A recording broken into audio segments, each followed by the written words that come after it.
Hello, I hope you all are well in your house and everyone is maintaining the lockdown rule. Last day we have finished the discussion regarding the nature of enzyme and how the naming is done. So here I will continue the detailing of digestion further, and I will start with digestion of carbohydrate.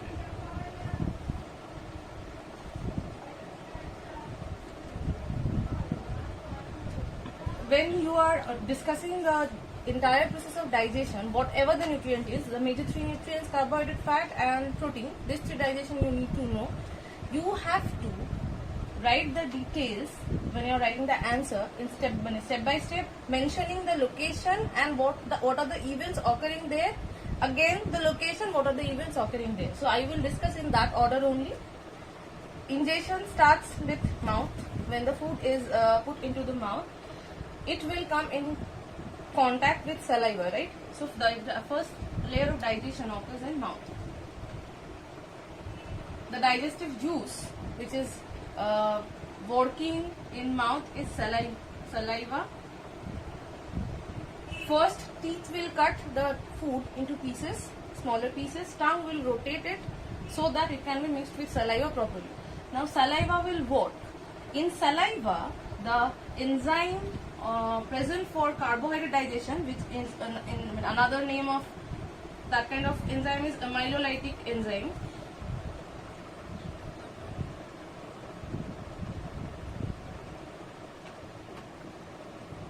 The amylolytic enzyme present in saliva is ptyalin or salivary amylase.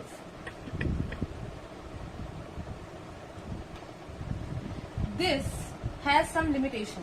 Ptyalin can only work on boiled starch.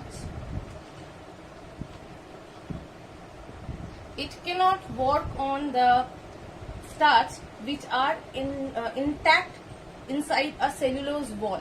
Okay, so this can only work on boiled starch and converts them into maltose.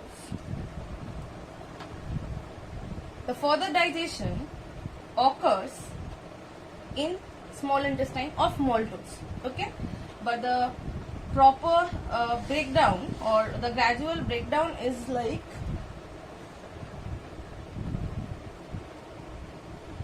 starch,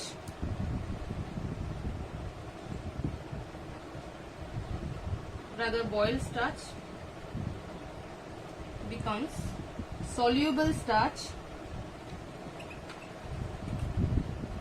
which is further broken down to maltose and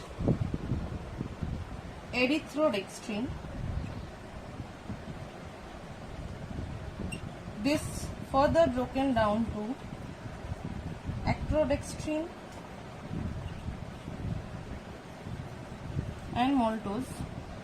Ectrodextrin further broken down to maltotriose, isomaltose, dextrin. Okay, so this is the gradual breakdown of boiled starch. This is the gradual breakdown of boiled starch under the influence of ptyalin or salivary amylase. Okay, so this is how salivary amylase breaks it down. But as we have discussed in the last video, every enzyme has some specification regarding their activity.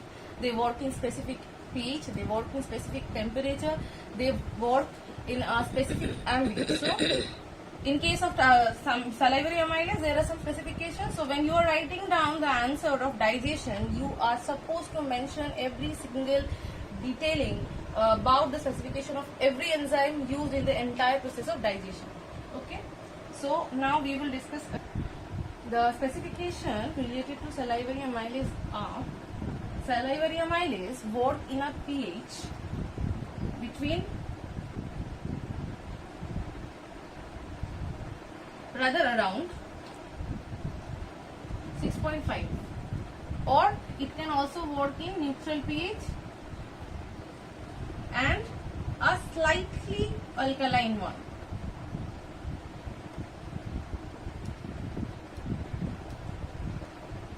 The activity of ptyalin or salivary amylase get destroyed in high acidic pH or high acidic ambience, the temperature between which it works best is around which it works best is 45 degrees Celsius, and it can get destroyed around or destroyed at 60 degrees Celsius temperature. Okay.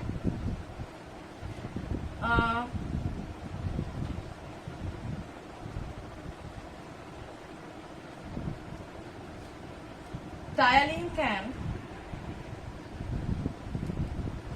only break 1,4 linkages.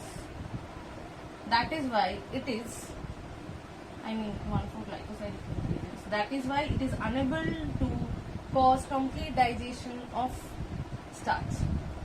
And anything else?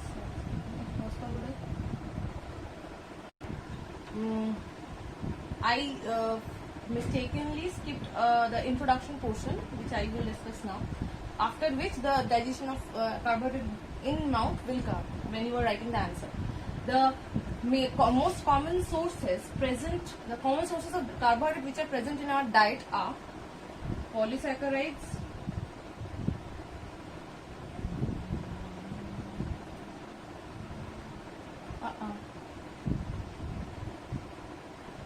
oligosaccharides,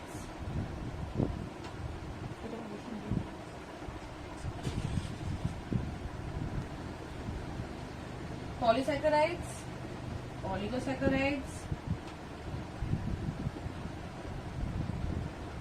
disaccharides, and monosaccharides.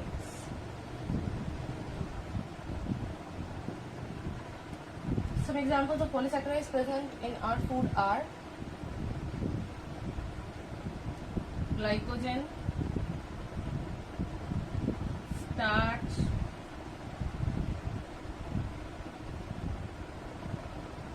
cellulose.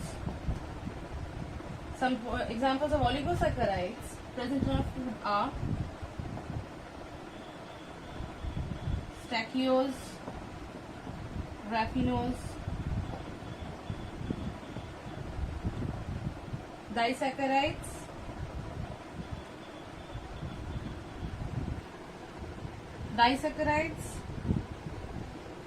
lactose, maltose,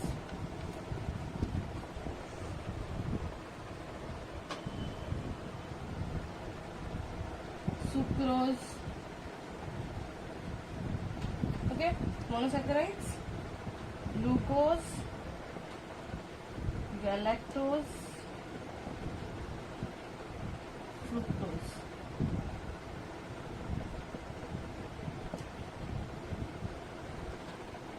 Okay, so these are the common sources of carbohydrate which are present in our diet, which are needed to be digested under the influence of various enzymes. So first in your answer it will come, then the digestion of carbohydrate in mouth, then digestion of carbohydrate in small intestine, and then the small intestine you will discuss broadly. So that is how you will write down your answer. That will be the steps how you break your answers in. Okay, so this all, whether it's polysaccharide, oligosaccharide, disaccharides, they will all ultimately be broken down into monosaccharides, majorly glucose, and will be utilized by our body. When starch is applied with dry heat, it is converted into dextrin, which is comparatively more easily can be easily digested than starch. Okay, so the next location we will talk about is small intestine. Before I describe or I explain about the digestion of carbohydrate in the next step, that means stomach, before that we need to know how esophagus and pharynx will help. Obviously there no digestion no digestion occur there because they do not secrete any enzyme, but they help in passing the food from mouth to stomach with the help of their peristaltic movement. Okay, so next location we will discuss about is in stomach.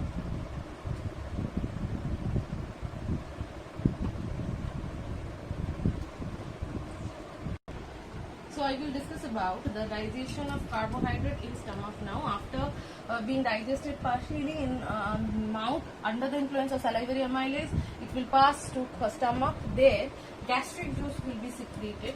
Gastric juice does not contain any amylolytic enzyme as such, but the HCl present in gastric juice helps in digestion of sucrose, and by breaking down the sucrose, it will produce glucose and fructose. So here any enzyme is not working exactly, it is being done by the HCl.